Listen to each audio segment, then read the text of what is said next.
charge. The way you judge me, please don't judge me.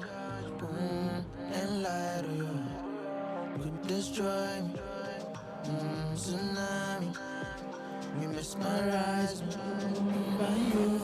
By you, cover me waiting for you. Yeah, I can't come and kill myself.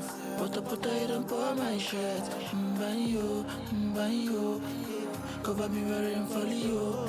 I can't come and kill myself. Put it and pour my shirt.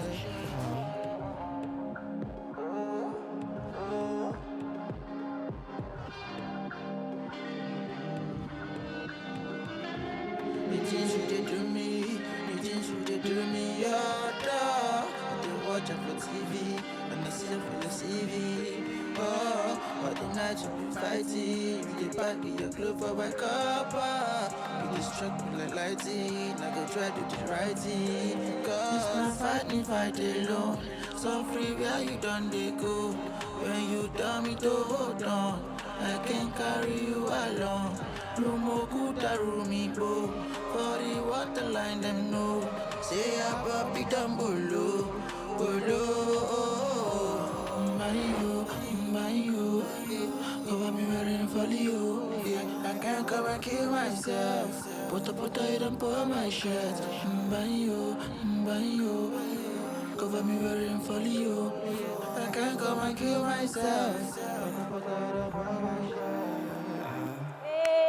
Amen.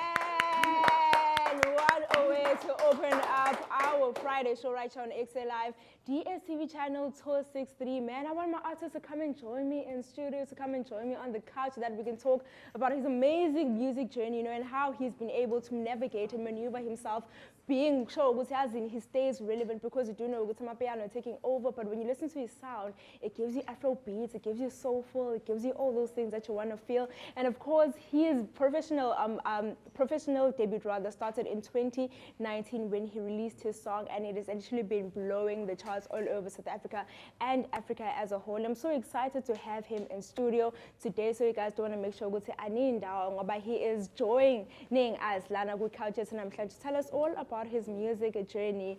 Now, if someone is, firstly, I want to welcome you to the show. Thank you so much for opening up for us. How are you feeling? I'm feeling real good. Yeah, you're feeling real good. No, I'm sure after that performances, you know, when I listen to artists, often when I listen to artists live, I always get so excited, because what you perform live and what you perform, you know, when you are behind the scenes, when you listen to your music on iTunes, is very different, because live gives you like that physical, yes, you know, that those feels. For someone that is watching the show and they don't know who you are, what you're about, please just give us a brief description of what you're about in your music as well. First of all, Kingsley Sonny Okucha. Can you please use the mic? Yeah. Sure.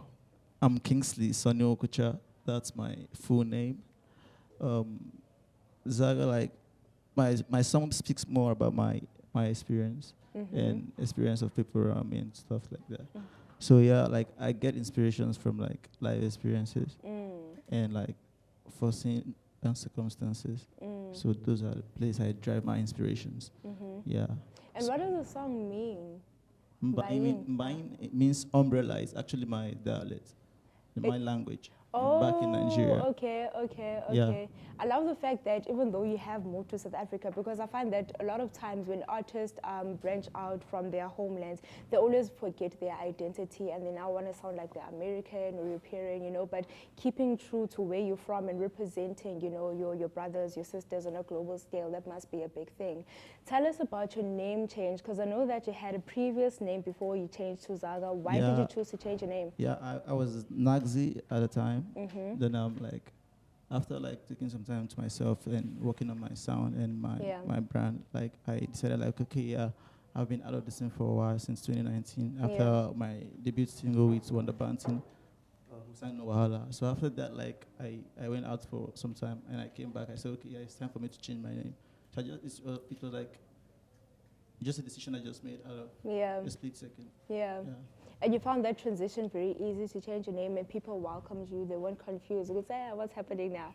Like I had questions coming, like what's happening. I just said, okay, I feel like to change my name. Like I don't want to be, because right now I feel my sound is more refined than it was before. So like I feel okay now. This is like the new Zaga, or new Naxi, but it's Zaga this time. I don't want to go by Naxi anymore because it's been so long. I know most people have even forgotten about who Naxi is. You get me? No, man, growth and development is very important, and I love that for you. Now, take us through your creative process.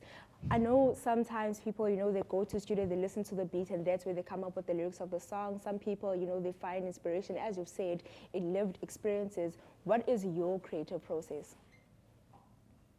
First of all, my creative process is unlike being in the realm of the spirit. You get me? Like when you hear a song, most times you don't even plan what you want to sing on it. Like when you hear a beat, you don't know you don't plan what you want to sing on it. Yeah. It just comes. First of all, it comes with the melodies, and then you fix the words, and then you have a story.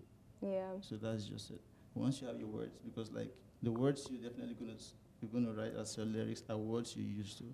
So once you put your words together, and then you actually know the direction your story is going, because there the melody is there, the beats, the instrumental is there. So it's not like it's an unplanned something, or like it just happens. And once it's at that creative moment, like I said earlier, it's unlike being in the realm of the spirit. Yeah. So that's what it's like for me. I love that, man. You seem like such a well-informed artist about your music, about your craft. And just before I let you go, I want to know, what are your future plans, and where can people find you on social media? My future plans, like me and my team actually, like we're promoting actually my new EP. Okay. That came out, Rhythm and Black. So we're actually doing some promotions right now, and probably very soon you guys will be hearing most of the tracks in other radio stations and all that. And we'll have other future plans to have. We'll be dropping a video on all streaming platforms, everywhere. It's gonna be available. Like, out everywhere. It's being playlisted and all that. Like, so we're planning to like shoot a video. Okay. Probably next week. Oh, all right. Yeah, actually Umbrella. So that's what we're planning towards. Okay, and where can people find you on social media quickly? Yeah, my social media handle is Zaga Larifa. Man, thank you so much for joining us on the show today. We guys do want to make sure we're tidying down, but he will be giving us a second performance towards the end of the show. But I want to head over to Lauren and see what is our social media question for the day. Folks, as you know, we are the one and only EKSE, and right now we're heading into that social media question for the day. That question is, what song is very South African to you? I feel like I'm going to cheat the system for a young second. The song that's very South African to me is the South African National Anthem. But for real though, there's so many incredible South African songs out there. The band The Soil is definitely one of those bands that just really just scream South African to me. They're absolutely phenomenal. And the song 7764 by Jimmy Nevis. That's just one of those homegrown beauties. But we've got an ad break coming up just now, so please let us know which song is just so South African for you. Let us know on any one of those platforms. But right now we're heading over to an ad break. So squeeze into our DMs, email us, comment on Facebook. But right now it's an ad.